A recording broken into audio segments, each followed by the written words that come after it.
Does your family ever get exasperated with you for stockpiling such things as paper towels, bottled water, or toilet tissue?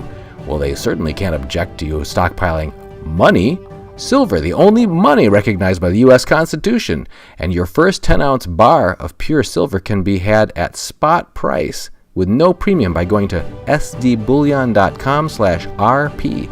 And when you buy it that way, you'll be supporting Reluctant Preppers as well by going to sdbullion.com/rp.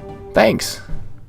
This is a quick update to thank you for building our number of patrons to 70 and growing on patreon.com/reluctantpreppers. Soon, when we reach 100 active patrons, we're going to start sending out a 1-ounce U.S. Silver Eagle each and every month to one active subscriber, so you don't want to miss out on that. Please help us grow by subscribing today at patreon.com/reluctantpreppers. As a responsible person with growing concerns for your privacy and personal liberty, you want to know where we're headed and what you can do about it. We ask the experts what you need to do to take prudent and responsible action to safeguard your family's wealth and well-being, and what basic first steps will help you to be aware and prepared. ReluctantPreppers.com. Welcome back, Reluctant Preppers. This is Dunagun Kaiser. And I'm Melody Kaiser. And we're here to talk about preparedness that we learned about from a recent vacation we went on to the island of Bermuda. It's kind of ironic because Bermuda, to me, was synonymous with a dangerous place. Yes, right. A place that people try to go to and never come back, from the Bermuda Triangle from when I was in junior high. But we went there and we came back, and Yes, we're here to we talk did. about it. And while we were there, both on the way there, on the way back, and while we were there, we talked with many people and asked lots of questions that had to do with preparedness and tried to be observant about that, so we can share some of those photos and videos and the testimony of the people that we talked to with you today. And one of the things that was most remarkable was the study in sharp contrast. Is like in some ways, the island of Bermuda seems exceptionally well prepared to handle natural emergencies and that kind of thing. Right. In other ways, they've historically and even today seem quite vulnerable. So I guess we'll talk about both of those. Yeah. One of the things that struck us was when we talked about Bermuda at all, it's like, okay, you're in hurricane territory. Right, And exactly. in fact, one gentleman we spoke with said he had lived personally through 21 hurricanes himself. And he hadn't been all through in Bermuda. He had lived elsewhere.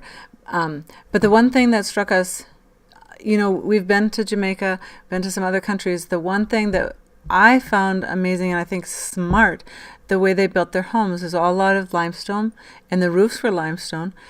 And the other unique feature on this island, since a lot of things have to be imported, that's the weakness of living in Bermuda, but they live off of their rainwater. So their roofs actually have, what would you call them? Terraces? Terraces, so that the water runs down and goes into their big cisterns, and that's how they live they get enough rain that they can use the water all in their cisterns. And I guess the water must be clean enough. Some people do have filtration systems, but some do not. And she said you just have to keep your roof really clean. So we saw a lot of really nice, well-kept roofs that were really white. I think I would feel more comfortable with the filtration system, but they work fine. Yeah, I think it also speaks to the fact that by being so remote and located out in the middle of the Atlantic Ocean, their air quality there, is good. everything is so low that, like a lot of in urban areas, major metropolitans, when it rains, every vehicle gets filthy dirty because it's knocking all the dust and smog and everything out of the air. But there, when the rain falls, it's enough to capture it and take it right into your cistern and use it for all of your domestic water supply. Right. She said many people just drink the water right out of their cistern. Right. And that is not just a supplemental, not just No, to have. that's it what is they- their water supply. Yes. Is the individual, and both on individual residential homes as on large commercial properties, and even we saw a military base there, U.S. Air Base, that had been given back to the Bermudians afterwards. But an entire hillside was a rain capture area as well. So that's just part of life in Bermuda. Is you capture the rain and you save it in a cistern. Right. And the other wonderful thing that so the hurricanes, when they do come, they don't do as much damage. Sometimes they will fell trees. She said sometimes a roof will come off, but she said because there's so few people and there isn't immigration any longer, if you do happen to marry a Bermudian, you have to wait 6 to 10 years of being married to this person before you even become a citizen in Bermuda. So it's not easy, and that's really the only way to become a Bermudian citizen right now is to marry somebody there. Not that everybody wants to, but if you did, so it's a small. They've got 40 to 60,000 people, I think. Is that correct? 60,000. 60,000. And she said, anytime there is a hurricane where there's felled trees and they're blocking the road, she said within a day or two they have cleaned it up because all the men on the island help each other out, which is a really neat idea of working communally together to make sure that their area is clean. And we saw, all races working, they would work together. So I think that's a beautiful statement of what people can do when they cooperate for survival. Yeah, I felt a little felt a little like I was embarrassed because I bring this attitude from growing up in the U.S. Like there has to be some official central service that's going to help you through disasters or something. I said, okay, you guys live in this recurring hurricane area. Sure. Every season you're going to have hurricanes potentially coming through. Yeah. So where does everybody go to a central shelter when hurricanes come? And she says, no, the official policy is everybody just hunkers down in their own home, and our homes are built to withstand it, and everybody's got the supplies they need, and they've got the water they need, and they just weather out the storm, and then after the storm passes, they come out, and neighborhoods help each other get back on their feet, and it takes between a day and a week, and you're back to good again. Right. Because our houses don't fall down in hurricanes. Right, exactly. How refreshing. That was just something that we really took away from is how important it is. Now, there were some areas, one is kind of, well, it wasn't humorous at the time for the Bermudians, but they're very dependent on getting things trucked in. We didn't see a lot of animals for, they don't have beef there. They have to ship it all in. So in 1861 to 1863, the British government wanted to, because we were in the Civil War at the time in the United States, they were building a military, getting ready to attack the United States. It was the largest naval base outside of England.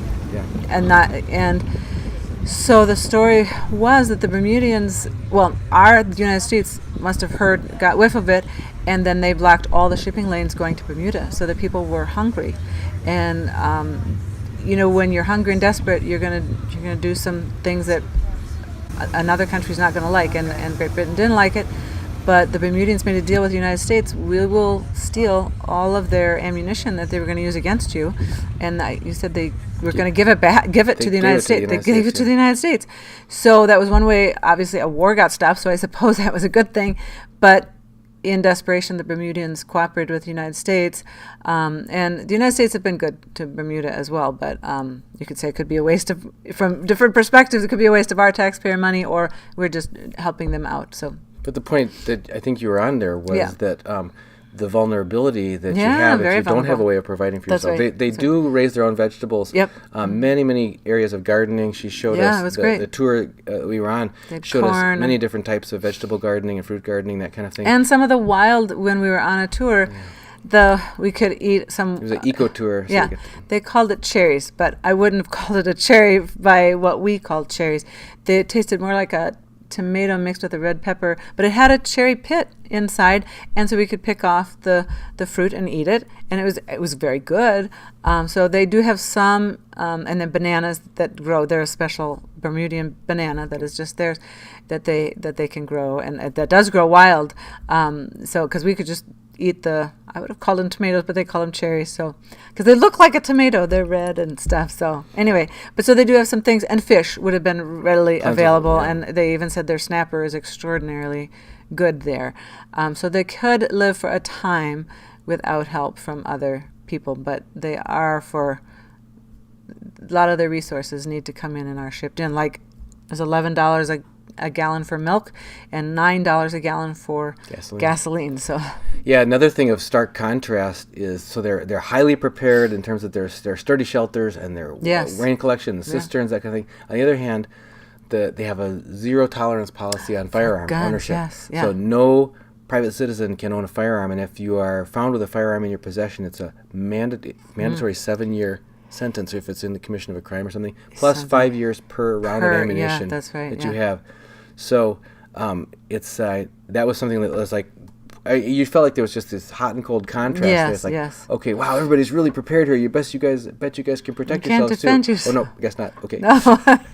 They depend. They were one of, I think, the largest forts not the largest, but many. They had more forts than probably anybody. Yeah, 90 or 91 forts on that On island, the small 21 square island, mile yeah. island. So they had the idea that you really Yeah. need to be able to protect Protect yourself yourself, from outside, and even if people got on the island, to be able to stop them from progressing very far. But that didn't extend to the general population. No, they do have their. We'll say they still honor the Queen, but they govern themselves. So and they seem to be doing well. They do seem to be doing well. It's for one of the most themselves. prosperous island nations Yes, in the it world. is. It is. And note on the prosperity, we talk a lot on Reluctant Preppers about gold and silver and making sure that you have the asset in your possession and that kind of thing, and the ability to protect others from prevent others from taking away from you. So the original industry, we thought, the biggest industry in Bermuda must be tourism. Yeah. But they said actually that's only 8% of their GDP. That the majority of the rest, the largest industry they have, is from the reinsurance industry. There's so much wealth there that they actually insure the largest insurance companies in the world, like AIG and others. And how did they amass that original nest egg of wealth? Yeah. Well, it was through pirating. Actually, was their biggest and their main source of income when they first started out as a country. There, Yeah, the first inhabitants. They would lure the shipping. Either the ships that were going somewhere else but were getting hungry with big bonfires, and then they have a coral reef system that is very high, very impenetrable, shallow. So like when we went snorkeling, for instance, we didn't have to worry about sharks. There were no dolphins either, but it's very safe to swim there because the sharks won't go over the coral reef. The reef system they'll get is scratched so up too shallow much. and impenetrable that there's only a couple shipping channels in. Yeah. Otherwise, the entire island is surrounded. circumscribed with coral reefs that any ship approaching, not knowing about that, would crash on. And so they would crash, and then the Bermudians would, we'll help you. So then they would raid their ship, and then they would say, well, we can sell you another one, because that was what they also did, was they would resell all damaged ships. They would fix them all up and then resell them. And it was only, you can tell the rest of the story about the Queen getting involved and why she got involved. They were so successful at this that they were like causing a lot of significant loss to the maritime shipping traffic across the Atlantic Ocean. And Queen of England finally put the kibosh on it, saying, we don't mind so much that you're crashing other nations' ships, but you're crashing British ships because you can't discriminate who's getting attracted to your beacons that you're lighting on the hillsides, and so there are British vessels that are crashing on your reefs as well, and you're plundering them too. So you've got to stop doing this. And that's when they got out of the pirating business and remained in the shipbuilding business a little bit, but they mostly went into the insurance business because they had this vast fortune. They did. And so that's how you get into the insurance business, is you start out as pirates and steal other people's money, and when you get rich enough, then you can have a legitimate... you can insure other people. It kind of reminds me of like the protection racket, like, if you pay us enough money, maybe we won't hurt you, So, but the people we met, they were very friendly. They were very nice. Entirely friendly. It was and we felt safe the whole time we were there. Yeah. It's a very orderly, clean, and kept up island. We recommend anybody that wants to go to Bermuda. a nice vacation, go to Bermuda. Yeah, there were people who'd been 15 times. A person goes every year for a visit. And then there was somebody else who went 7 or 8 times that we met on the ship. There were obviously so many people on the ship. And they all made it both into and out of the Bermuda Triangle. Yep. Yeah, and there was, I think that's why a lot of ships do get lost there, is because it's so shallow, and the coral reefs, they do... Besides the hurricanes. Crash. But yeah, sure, all that. They also mentioned people that are inexperienced. Right. This is a good thing for preppers to think about, too. Yeah. Just because you got the tools doesn't mean you've got the skills. Right. And they talk about every year there are abandoned boats, like yachts and things, that come drifting by because people will maybe leave the mainland and think they're going to go out and take a cruise around, and they may run down their batteries and lose the ability to use their radio and GPS, or they may go for a swim and forget that they aren't tethered to their boat. They're not anchored. They're not anchored, yeah. So it's more than just having the right tools. You've got to have the skills to go with it, and really follow prudent practices to make sure that you keep your assets together. Yeah. Otherwise, and I guess, I don't know if he was just kidding or not, but he was saying, as a Bermudian, any abandoned vessel that you board is yours. I think he did say he was just kidding. Okay, but that may be a law. It could be a law. That's Hold over true. from their old pirating days. And just one other thing for preppers, I think that's important for all of us, is to remember that we do need a vacation every once in a while. We're all busy prepping and doing things to keep our families safe and secure, but our bodies do need relaxations. We aren't machine. machines that can run forever. Even machines need a tune-up, so I would highly recommend everybody go on a vacation once in a while. It's important to tune up your body and get relaxation. And it gets you a little bit out of the bunker mentality of Yes, preparedness, but right, realize right. that these... And it can do learning on, we learned a lot, different ideas for storing water, so it was a great learning experience as well. Yep, met a lot of real solid people. Yeah. And we can recommend like the Hidden Gems Exploration Company that we went on the excursion Yes, with. they were great. Eco tours. So a lot of good things happen in Bermuda. Check Yeah. it out if you haven't had a chance. Yeah. And this is a Reluctant Preppers video about how you can survive and be healthy and learn about preparedness on a vacation. And in Bermuda specifically, we'll include lots of the graphics and images that we took Great. there. And look forward to sharing more with you at our next visit. See you next time.